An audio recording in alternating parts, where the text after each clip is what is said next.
After nearly 2 decades of paranormal research, we are constantly faced with a supernatural theme, a reoccurring ghostly chorus that cannot be ignored, and it's that the heart of many hauntings are deeply rooted in familial connections. It's our pursuit of this persistent trend that compels us to delve into the phenomena of those visited by their departed loved ones. One night I woke up in the middle of the night because there was an old woman in like a formal blue dress tucking me back into bed. I didn't know who this person was, and it was a little terrifying. She said that it sounded a lot like her grandmother. I did a little bit of research into your family. I have something I'd like to show you.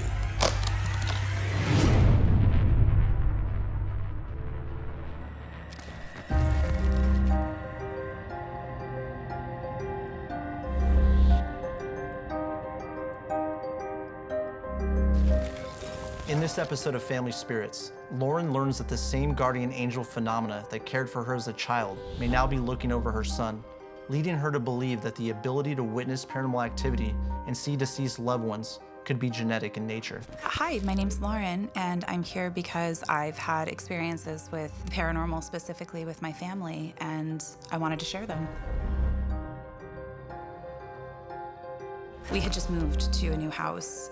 We had moved from New York to Connecticut, and the big house that we moved into was kind of scary and creepy already. It had like a lot of noises. It always felt like there were footsteps or creaks, even though it wasn't really that old of a house. And when I was about 5 or 6 years old, one night I woke up in the middle of the night because there was an old woman in like a formal blue dress tucking me back into bed. And we didn't live with any older relatives. It was my parents, my brother, and myself. And so I didn't know who this person was. And it was a little terrifying, to be honest. You know, the next day, I asked my mom about it. And, you know, she assumed that I was dreaming or that it wasn't, you know, anything to be worried about. But it happened again, like periodically, where she would be there at night, you know, maybe tucking me in or, you know, just kind of like there in the room. And eventually my mom believed me and she asked me more about this person. And she said that it sounded a lot like her grandmother.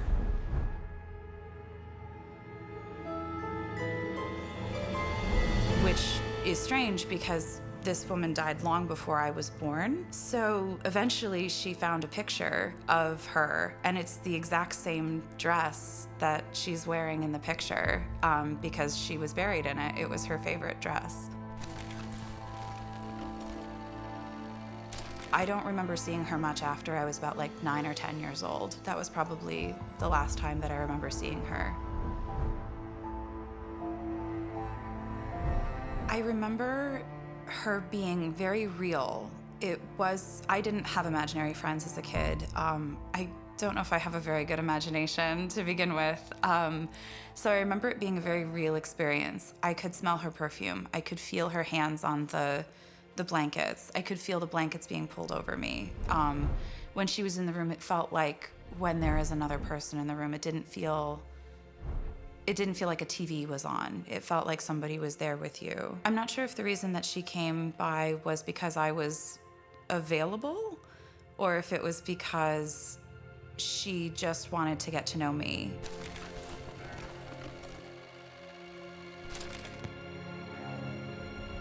My grandmother did lead a pretty interesting life. I found out a lot of it when I was older instead of when I was a kid. I don't know if that's because my parents didn't want to share that stuff when I was a kid, but I've learned actually quite a bit about it in just the past few years. Her husband, my great-grandfather Max, he worked on Broadway in props and lighting. He was part of the lighting union. Lauren's case is one of those that you have to think about, how do genetics play into this? Is there some kind of genetic ghost code to these familial hauntings? And I know Lauren kind of takes an interest in that a little bit. She's pretty much convinced, and she explained it in a very, very concise way. She believes that not only due to the experiences that she had, but other members of her family had, that there is most certainly a genetic aspect or component to witnessing paranormal phenomena. I've had other experiences with my grandfather, which is interesting because he was not related to Helen. We called him Poppy. His name was Carl, and he was an Italian immigrant. He emigrated here in the 30s or 40s. He married my grandmother, Marilyn, and they had 3 children. My mother was their oldest. My grandfather was an extremely popular and charismatic guy. He, knew how to work a room. He had lots of friends. As a joke, they used to call him the mayor of Kingston, which is where we were from. And he always wore Giovanni Musk, the cologne. And it's very interesting because that's actually the experience that I and other people have had with him, both when he was alive and afterwards, is you always knew when he was in a room or when he'd just left one, because his cologne would still be there. This is a story that keeps coming back and back and back. All parts of the world, all civilizations, and numerous cultures, numerous religions believe that there is a connection between young children and the other side. So he passed away when I was probably about 10. I think I was in 4th grade. And it was really hard. We saw my grandparents a lot. They were very close to us. And not physically, they lived quite far, but they made an effort to be a part of our lives. And so we saw them, 2-3 times a year for multiple weeks. After he passed away, there would be times when we would just randomly smell his cologne in places. And it's interesting because it always seems to happen in the car. He did not drive. My grandmother always drove, and so I think he's just used to being a passenger, perhaps. It happens a lot to my mom and to other folks that are, were his children. But for me, it's happened once very recently. After my son was born, he always cried in the car seat. Like most children fall asleep in the car, but not my son. He hates being contained in any way. He's got a big personality. And so we'd put him in the car seat and he would just cry all the time. One day we were driving home from a doctor's appointment. It was just me and him. He was probably about 3 or 4 months old. And we finally got to the garage. So I pulled forward to back in and he just stopped crying. And I was so relieved. I was just like, oh my gosh, thank God, he's finally fallen asleep.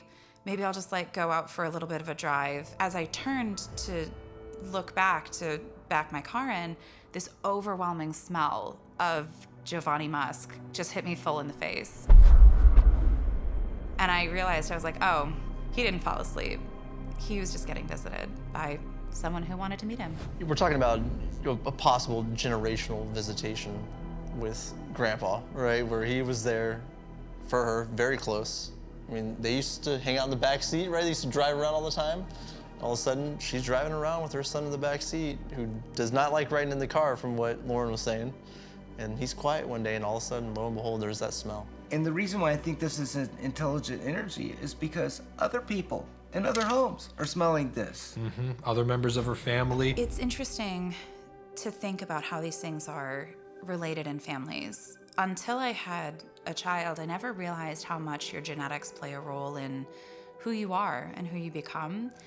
And I definitely think, knowing my experiences as a child with the paranormal, that this propensity for experiencing things must run in families.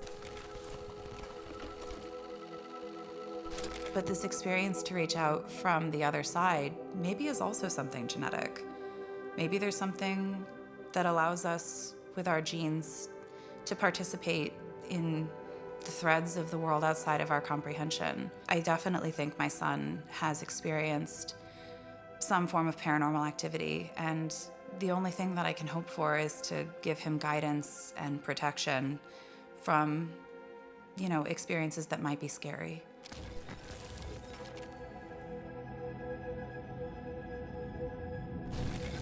Hi, Lauren. I'm Craig. Hi, Craig. It's so nice to meet you. Nice to meet you, too. If I'm not mistaken, you, in addition to having a visitation by your, great-grandmother? Yes.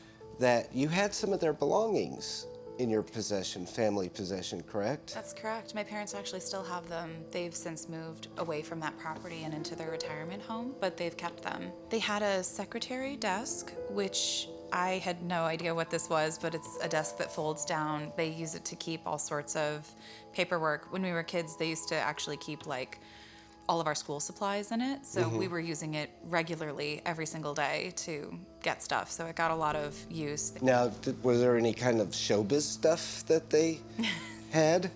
I don't know. That's a really good question. Nothing that got showcased. I know as a kid, I had a very interesting costume box. And I think some of that was like cast-asides from different things that my mom had and like maybe some old shows, but there was nothing, I think there were like some old playbills maybe, but not any like stolen props. No stolen props. Well, I wasn't asking about that. It's just between us. So I did some research into your family, both sides, the Siegels Yes. and the Grazis. Yes. And you have a very eclectic, interesting family. So I can't wait to share with you what I have found out about them. I'm very interested to learn more. Oh, no, I think this will shed some light onto your family and bring out their personalities maybe a little bit too. Probably explain a few things. Well, you never know. Now, if any thoughts or stories come to mind, please let me know, because there's quite a bit of information to go over here. Wow. Let's start with the Siegel side of the family. Okay. So your great-grandfather, the one that you said worked on Broadway, Yes. his name was Max. Yes. Max Siegel. He turned out to be quite a fun character to research a little All right. bit. He was born May 30th, 1900 in New York. His parents were Ike Siegel and Annie. Both were Russian Jews, and they spoke Yiddish. That is literally what it says even on the census records. Now, your great-grandfather Ike worked in the poultry business in New York City. Really? And then Max married Helen. Yes. Her maiden name was Aspen Leiter. Yes. And they married on June 15th, 1922. That's my wedding anniversary. Is it? Yeah. Not 1922. Well, of course. Huh. How fun. Max was a little speedster as a kid. Okay. I don't know if you're quite aware of that, but I found some really fun stuff about him. I guess he was quite a character. He was. Yeah. From everything that I could gather, he was definitely a fun character. Now, I'm looking at an article from August 11th, 1911, and he's what? He's 11 years old. And he makes the newspaper having races at the playground. He loved going fast. And this translated a few years later. He actually, before he started working in a theater, he briefly had a stint as a cab driver or some kind of motoring people around. So he loved automobiles, and automobiles were fairly new back then. So he was definitely into technology, and he definitely was into things that moved and were constantly moving.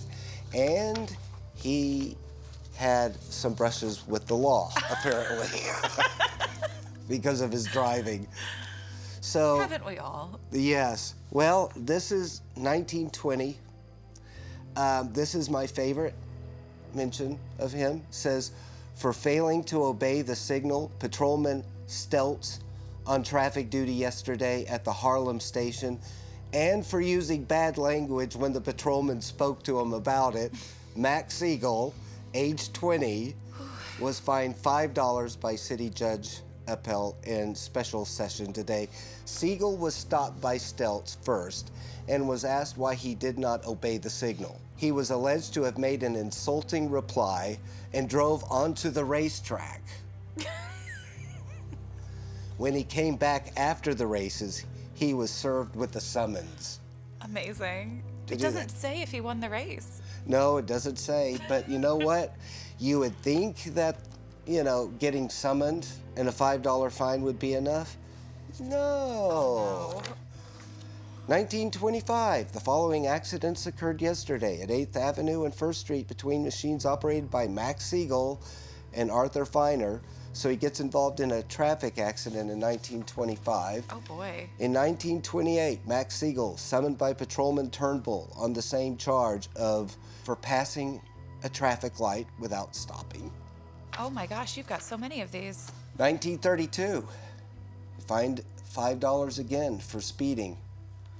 So that was Max's little side career.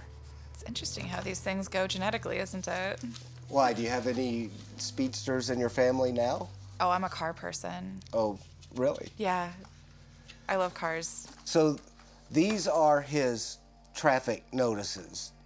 In the roaring 20s, he was definitely roaring. Amazing. So that is for your records. Thank you. Let's move on to the Broadway aspect. Now, you had been told that he worked on Broadway. Actually, I found no records of that. What I found records of is him going to work in 1920. In fact, this document right here is his registration card in 1918, and it looks like he is a stagehand at the Proctor Theater in Mount Vernon, New York, and he is also working as a taxi driver on the side during this time. So this stagehand job eventually moved to master electrician. Wow. And then he stayed with that job almost his entire life. That's amazing.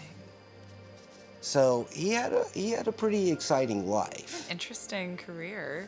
Yeah, well, I brought you a little gift because I love postcards, vintage postcards. Oh, but me too, actually. But being from the LA area, I love old theaters too.